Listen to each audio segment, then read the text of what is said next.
The biggest dream of internal migrants in Almaty is still to own some dwelling. Find out from the next report why Kazakhstan has yet to solve the ever-growing housing problem. Nurbank did it to me during the aid. I'm not Nazi to treat me like this. Even during the war, people were treated better. I have a suitcase full of documents. We do not need such a president.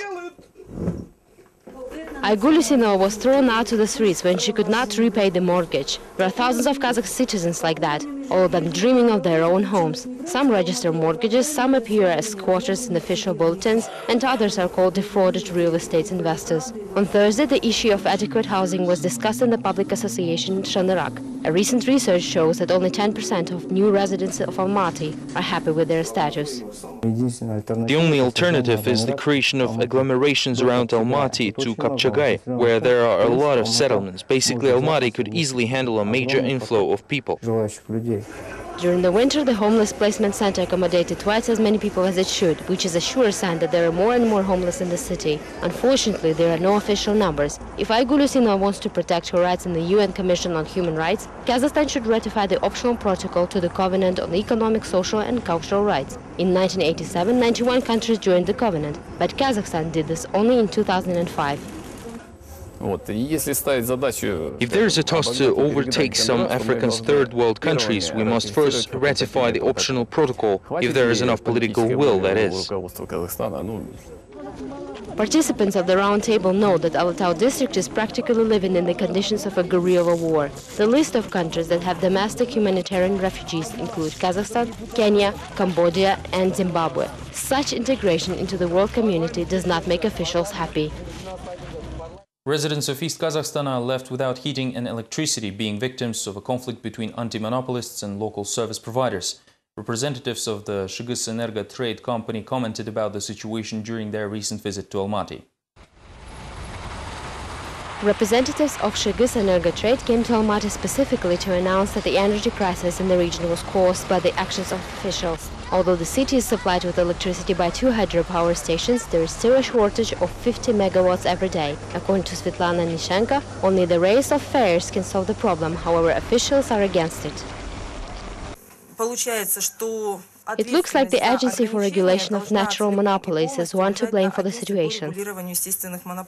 According to the company's representatives, the supplier Kegok company has raised transportation prices by over a third. In its turn, Shigis trade requested a 40% increase in tariffs for the population. However, the anti-monopoly authority approved the increase of only 15%, saying that the number is more reasonable. It's hard to imagine what could have happened if we approved the tariff they wanted. We believe that the 15% increase is reasonable. Yet again, the struggle between bureaucrats and monopolists hit consumers the hardest, who have yet to count their losses. Hair salon administrator Galina Sorokina is one of the energy war victims. According to her, frequent blackouts turn customers away and break equipment. We sustain losses, yet we have to pay rent, thus every customer is important to us. There are not too many of them anyways, and now it's even worse. Nevertheless, the outcome of the confrontation is predetermined. Shigis trade representatives say that the only way out is to find a good new owner of the company. Until then, the residents of East Kazakhstan will continue to suffer. Yesterday, Emergency Minister forecasted a new wave of cold weather approaching in the region. Therefore, the city will likely fall into a candlelight hibernation yet again. The National Bank of Kazakhstan has identified the main priorities of economic development for 2010. The document was approved by the Prime Minister Karim Masimov. The regulator presented 3 scenarios of the macroeconomic situation development, all linked to oil prices. The National Bank expects the oil prices to reach approximately $30 per barrel in the first scenario and about $50 in the second. At the same time, the payments balance deficit will reach anywhere between 8.5% and 4% of the GDP. According to a more optimistic forecast accepted as a base, the economic growth is expected at a high level, while the implementation of all scenarios will lead to inflation not exceeding 6 to 8%. A famous Russian TV personality, documentary producer and acclaimed journalist Leonid Parfenov has visited Kazakhstan during his international tour to promote his new book, a written version of the popular documentary series Namedny. A living legend of Russian journalism, Leonid Parfenov is visiting Almaty promoting the printed version of his popular TV project Namedny. A restaurant with the same name served as the location for the press conference. 3 volumes of Parfenov's anthology will be released in Kazakhstan, covering the events in Soviet history from the early 60s to the end of the 80s. The journalist himself has no time for nostalgia or self-analysis. Let's talk about space exploration. Did it make you happier? The whole exploration was done by the military, and space was to be used to shake our finger at Americans. Also, homeless children? There were none. Who told you that?